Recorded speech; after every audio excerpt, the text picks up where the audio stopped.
আপনারা কি জানেন দেবাদিদেব মহাদেব কেন বাঘের ছাল পরে থাকেন?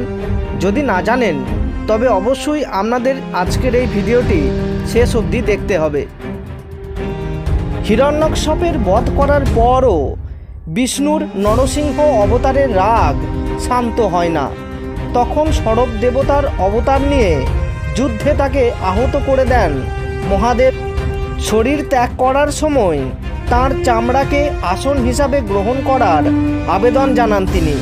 তারপর থেকেই বাঘছালের ওপর অধিষ্ঠিত মহাদেব আবার এই ছালই তিনি পরে থাকেন। ভিডিওটি আপনাদের কেমন লাগলো তা অবশ্যই কমেন্ট বক্সে কমেন্ট করে জানান।